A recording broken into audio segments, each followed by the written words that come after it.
My name is Nick Conkle, and I'm lead gameplay designer for the Elder Scrolls Online.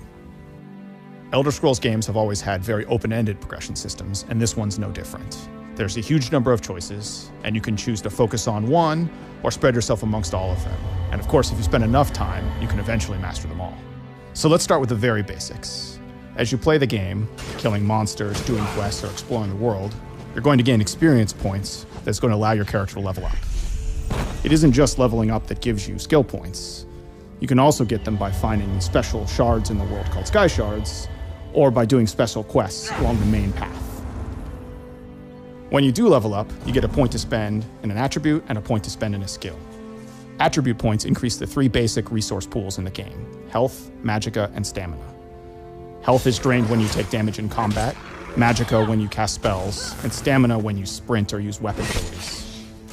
Attributes are how you define your character in broad terms. Do I want to be really survivable? Do I want to be a mage caster person? Or do I want to be a physical in-your-face type attacker? Skill points, on the other hand, allow you to define your character in a specific way. So you can spend a point to learn an ability or a spell, and abilities or spells belong to a skill line, which is a thematic connection of abilities. The more you use abilities from a specific skill line, like say Stone Fist from the Earth Magic skill, the more you'll have access to the abilities later in the line, like Petrify or Magma Armor. After you gained enough experience with an ability, you get the opportunity to morph it to further customize your experience with it. So, for example, the Templar ability Rush Ceremony, which heals a nearby ally, can be morphed so that it heals 3 nearby allies, or so that it restores magicka to you when you cast it. After you've advanced far enough in a skill line, you gain access to ultimate abilities, which are some of the most powerful abilities in the game. Things like Dragon Leap on the Dragon Knight, or Overload on the Sorcerer, or Nova on the Templar. Ultimate abilities work a little differently from the rest of the abilities in the game. They don't consume magicka or stamina. Instead, you have to build up for the opportunity to use them, and then when you do, you can have a devastating effect on the battlefield. So we've been talking a lot about spells that you can use in combat, which we call active abilities. But you can also spend your skill points on passive abilities. And those have a more subtle effect that's permanent on your character. So it can be things like increase the damage you cause with fire spells, or something like where your lightning magic will have a chance to cause the target to disintegrate instantly and turn into a pile of ash.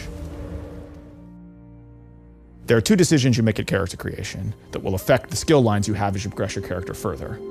Your race, which gives you a set of abilities that helps define the identity of that choice, and your class, which actually gives you 3 unique skill lines that follow a general theme without actually forcing you into a specific role. Your class and race skills only represent a fraction of what's possible to get in the game, though. There's a whole set of general skills that are available to anyone who plays the game. A good example of this is the weapon and armor skills, which every character starts the game with, and anyone can take the time to learn and master.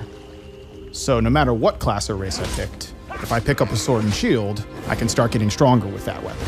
Or, alternatively, if I want to wear light armor and use a staff, I can become a good mage. You can also find entirely new skill lines for your character by playing the game and exploring the world. This ranges from relatively easy things to do, like join the Mages Guild or join the Fighters Guild, or by finding out in the world the opportunity to become a werewolf or a vampire.